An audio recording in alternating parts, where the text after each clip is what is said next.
Cronkite News starts now. Good evening and welcome to this special edition of Cronkite News on Arizona PBS. I'm Megan Newsham. Thank you for joining us. Tonight we're taking a look at the stories from our health team, from the importance of mammograms and screenings for breast cancer to College Football Mental Health Awareness Week. The coronavirus pandemic resulted in a drop in regular breast cancer screenings, which helped to detect cancer at early stages. Cronkite News reporter Alyssa Stoney talks with breast cancer specialists about the importance of mammograms. October is National Breast Cancer Awareness Month. Advocates and specialists aim to educate the community about the importance of screening for breast cancer regularly. There are times when someone can't feel an abnormality in the breast and they are picking up breast cancer even at a pre-invasive stage. So the earlier you can diagnose breast cancer, the better.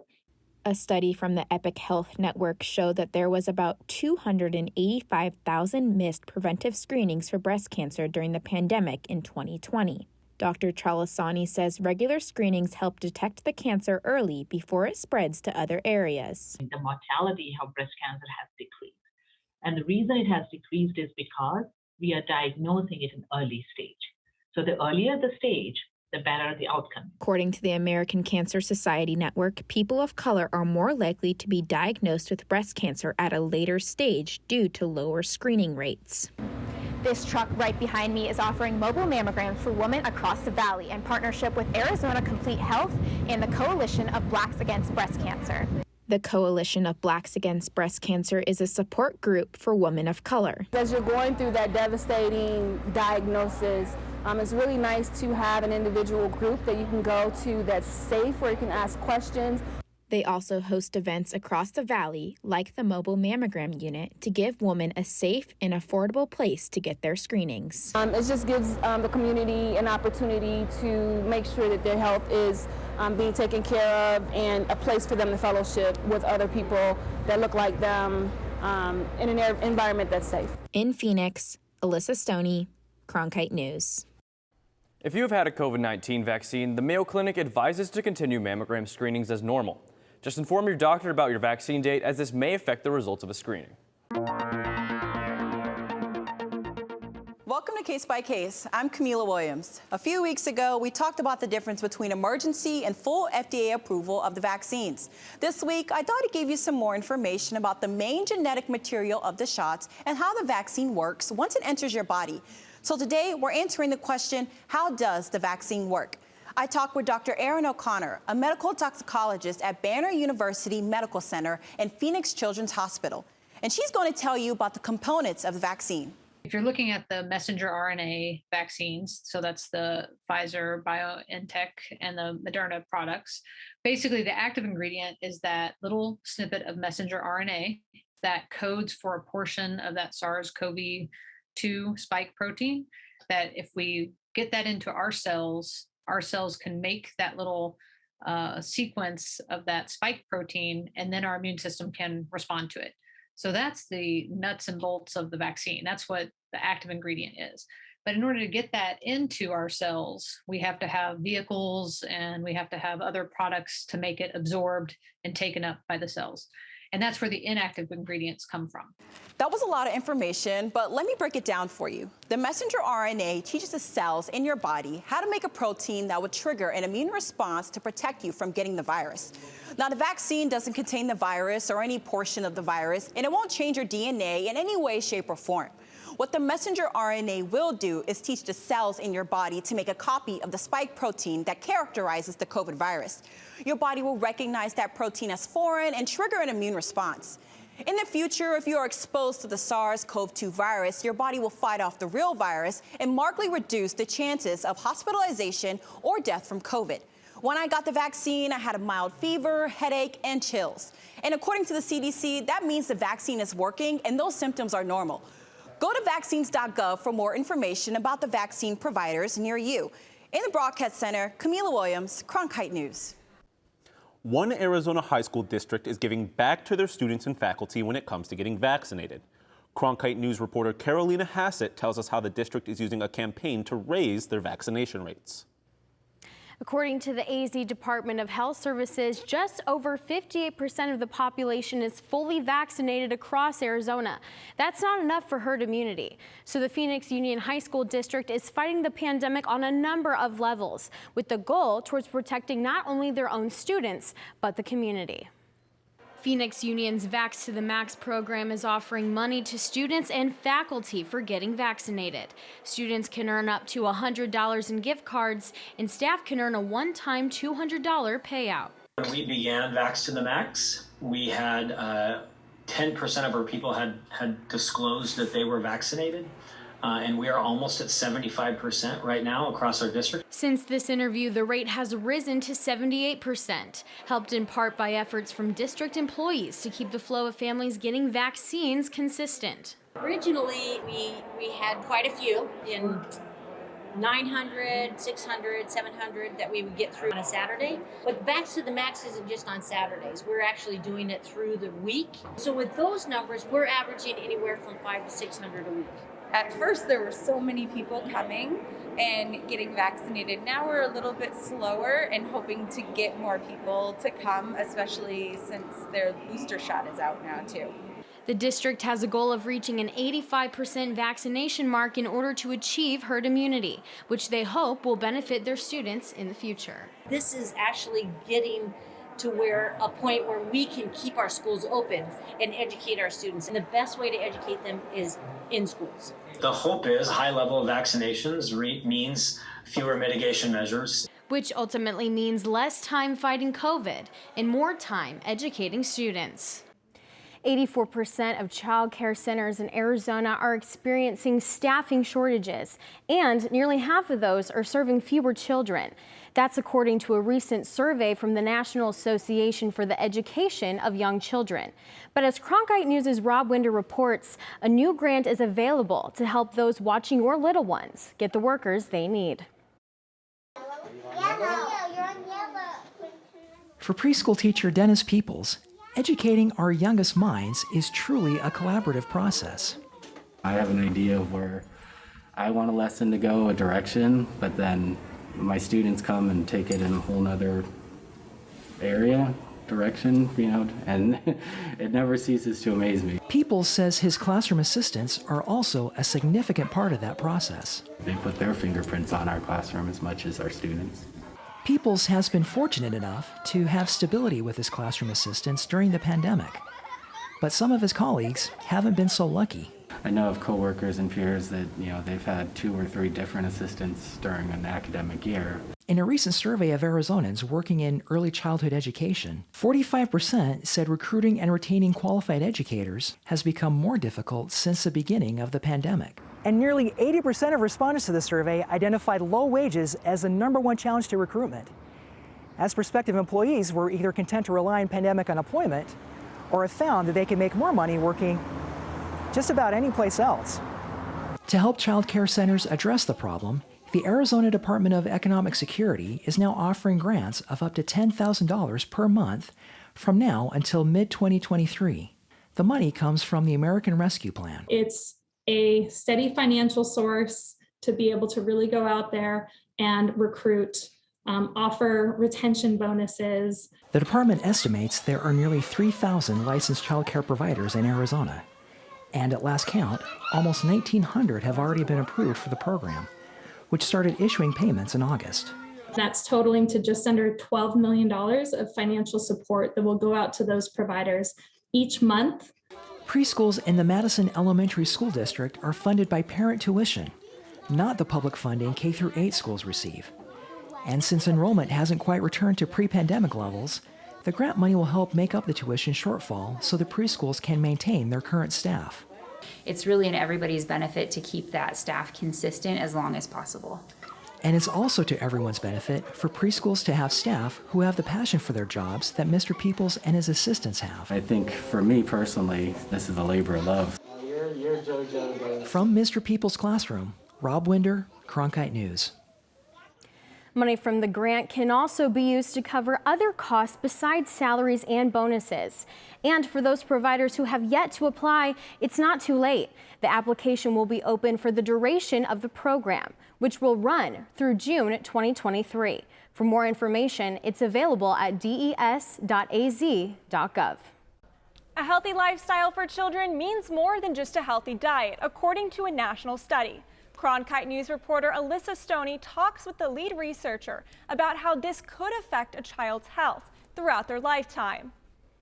The microbiome is a mix of trillions of microscopic organisms within the digestive tract that protects against specific pathogens, helps with growth and development, and influences how children respond to vaccines. The SES of the family was predictive of different organisms, or the abundance of different organisms living in children's microbiome. And this can have really important implications for understanding how our early life environments can shape one's health throughout the lifespan. Socioeconomic status relates to the family's income, educational attainment, financial security, and social class and status, according to the American Psychological Institution. So I just think that understanding that the early environmental exposure of our children really matters for the overall health of our country. Candace Lewis, assistant professor with ASU and TGen, says the research should encourage policymakers to consider giving families adequate resources and access to nutrition while lowering stress in their lives. Alyssa Stoney, Cronkite News. TGen will continue to look at children's gut and microbiomes and the different microorganisms within a child to determine if it is affecting their long-term health. Valley fever is endemic to Arizona and remains a formidable health challenge in other dry, hot parts of the country. As Cronkite News reporter Evan Liss explains, new research from Northern Arizona University sheds light on how soil moisture could impact the spread of infections. Valley fever infects about 15,000 people per year in the U.S., with 2/3 of cases coming from Arizona alone. All cases stem from a fungus called coccidioides, which commonly grows in the region's warm, arid soil. So we don't have a good understanding of the basic biology of this organism. Dr. Bridget Barker of NAU has spent the last 20 years studying valley fever and the fungus that causes it. New research by her team shows that wetter weather could help the spread of the fungus. But it would suggest that the monsoon effect is actually bringing those spores to the surface. And then as things dry out, the fungus becomes more active again. The fungus does grow best in warm, dry soil. However, according to Dr. Barker, when it rains, the fungal spores, which don't like water, come to the surface. They are then more easily picked up by wind and transmitted into population centers such as Phoenix and Tucson. While about 60% of people who inhale the fungal spores are asymptomatic, getting sick with valley fever can be life-threatening, something Valley Fever Survivor Support Group founder Sharon Philippe knows all too well. I don't even know how to describe just how horrendous it is. It destroys your life and you think that you wish you were dead. And I said to my husband that I don't think I'm going to survive this. And to tell my sons how much I love them and I'll miss watching them. Gets me just even talking about it. Philippe has since mostly recovered, but more support groups like hers may be popping up in the coming decades as valley fever cases are set to rise in a warming climate. In Phoenix, Evan Liss for Cronkite News. With this year's very wet monsoon, followed by a fairly dry pattern, researchers will be paying attention to valley fever's local infection rates. A recent study by researchers at the University of Arizona Health Sciences shows first responders contract COVID-19 at a rate twice that of healthcare workers. Cronkite News reporter Raven Payne tells us why first responders are at such a high risk. The researchers, who go by the acronym AZ Heroes, looked at over 1,700 Arizona first responders, healthcare workers, and other essential workers to see how many contracted COVID-19. Their data shows first responders had a 13.7% rate of COVID-19 infections, while healthcare workers had 6.2%. First responders put themselves in danger every day to protect people, and COVID-19 introduces more of a threat to these essential workers than previously thought. According to AZ Heroes researcher Dr. Kate Ellingson, it was surprising that they had such a higher COVID-19 infection rate than healthcare workers. And this did surprise us because everybody in our study has to have a certain level of exposure. So to even participate in the study, they had to work at least 20 hours a week and be in frequent close contact within 3 feet of patients, the public, each other. First responders, like firefighters, are the first line of defense when helping people. And according to Captain Scott Douglas, that is why they're exposed to COVID-19 at such high rates. We're the ones that are going to be in their home, around them, around their families that also might be sick. Preventative measures for these firefighters include wearing masks to and from rescues, washing their hands frequently, and a decontamination unit unique to Phoenix. It uses what's called D7, a very good decontamination material that we put on the different fire trucks, the different fire stations, as well as all the different facilities that the city has for the fire department. Douglas says vaccinations are also ways to keep responders safe, and that most, if not all, at his station are COVID-19 vaccinated. Dr. Ellingson says this study shed light on the need for more first responder research, and that some is already underway. In the newsroom, Raven Payne, Cronkite News. Earlier this month, colleges around the country recognized College Football Mental Health Awareness Week. Cronkite sports reporter Andrea Aguilera has a story on what these schools are doing to increase awareness. The Helinski's Hope Foundation had its second annual College Football Mental Health Awareness Week.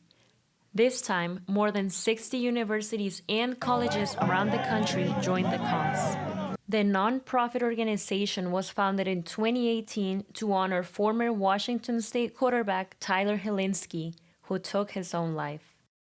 We can't bring Tyler back, and obviously that would be a miracle and something we wish for every day. But since we can't do that, what's the next best thing we can do? All 3 public universities in Arizona joined the cause this year. The main goal is to increase awareness and eliminate the stigma around mental health, and to prevent and treat it just like physical injuries. We just shouldn't have this fear to say when we need help mentally. When we can use weeks and platforms like this one to educate and have a better understanding of what mental health is and how to take care of ourselves, people are more and more willing to kind of walk down that path. This year, the amount of participating schools more than tripled from the first event in 2020 that kicked off during the pandemic. Our hope and dream for College Football Mental Health Week is that we get every college in the country involved at some point, and that they continue on with the mental health game plan. Participating colleges wore green ribbon decals during their games, taking time to listen and remember those lost to mental health illness. In Tempe, Andrea Aguilera, Cronkite News. That's it for this special edition of Cronkite News tonight. Thanks for joining us. Break It Down is next.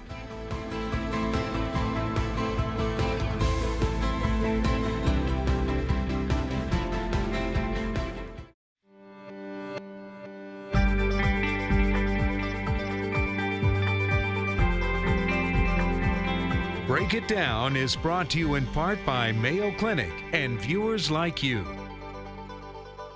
Hi, Carzy. Thank you for being here. Today, we're going to break it down on the harassment that women face in the online gaming world. Now, I just want to set the stage here. Carzy, I know you've been a gamer for a while. Can you tell us a little bit about when you first started and what your favorite games are?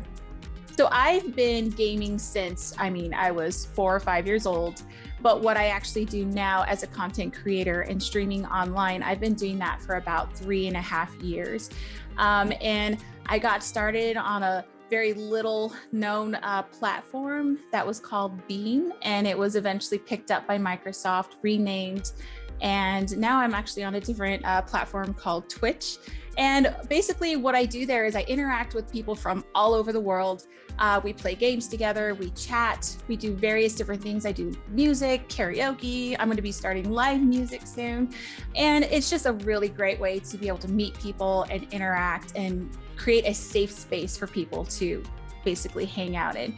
As far as games go, I will say that the one game that I am pretty obsessed with right now is called Apex Legends. It's a first-person shooter battle royale, basically last person standing. You drop into a map, you loot, you destroy, and the person or team that is last standing is the winner. And it's just the game that I feel that I enjoy the most. I love the different people that I get to meet because of that game. I love playing with my friends. Yes! Woo! And when you're playing these games, I kind of want to understand better, are people watching you? I understand that people comment on these games. Can you tell me a little bit more about sort of the community and how that comes together? Absolutely. And that's the key word right there, is community. And so when I go live, I have my camera. There's a little camera box in the corner. They can see my game in the background, and there's also a chat box on the side. And so these people, they tune in, they click, on the button on my channel. They say, hey, how's it going, Karzi? How are you? We literally have a conversation just like you and I are having right now.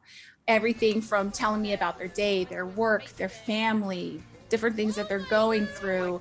I can invite these people to play games with me as well, which is really cool. That's how I've gotten to meet a lot of people.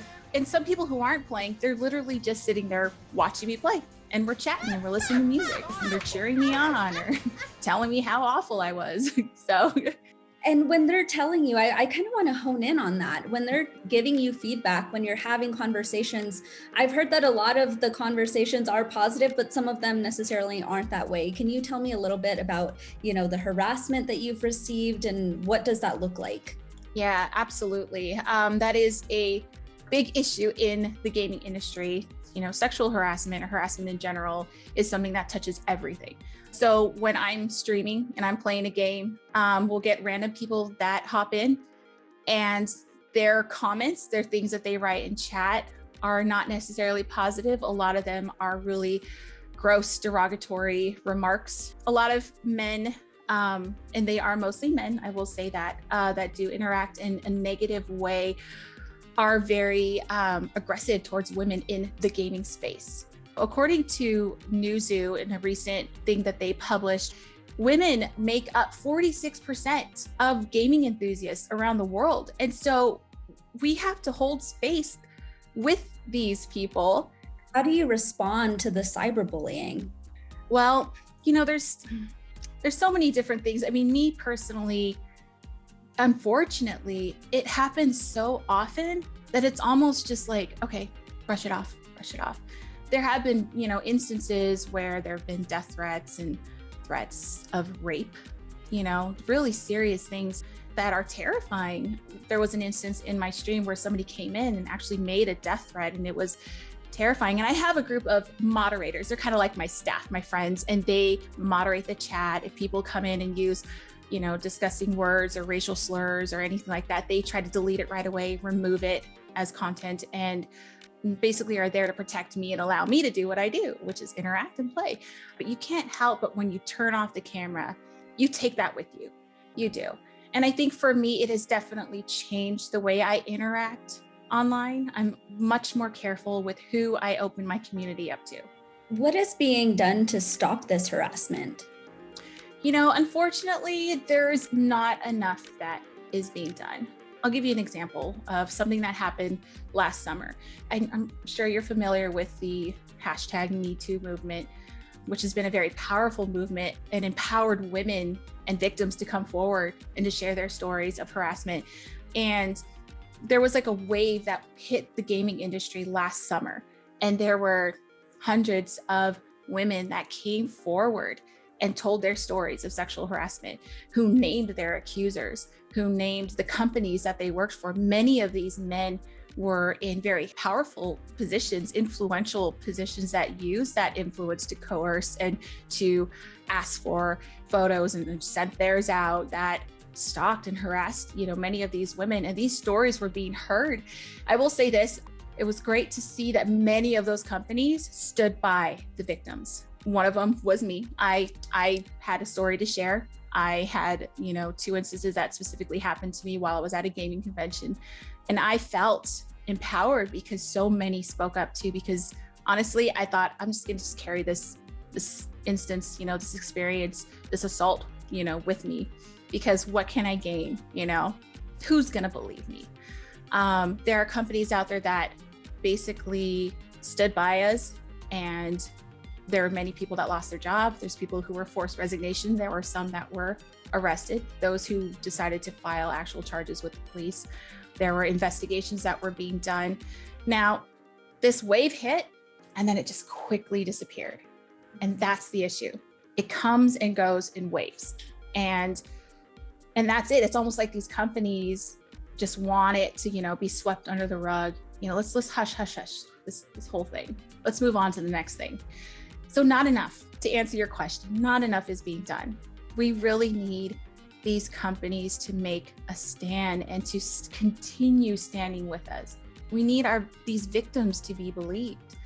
Twitch is the streaming platform that I currently stream on now. And they came out with strong language. We support, we stand by our women.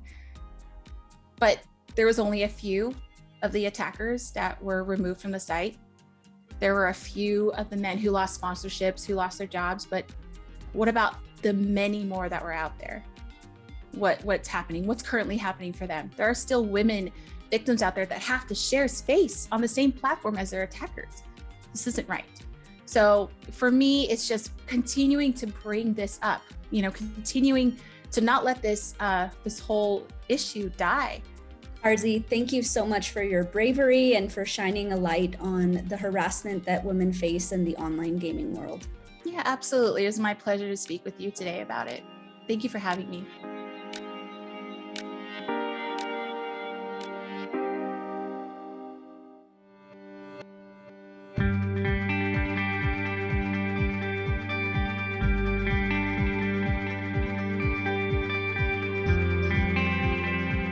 This hour of local news is made possible by contributions from the Friends of PBS, members of your PBS station. Thank you. If you have comments about Arizona PBS News, please contact us at one of the addresses on your screen. Thank you.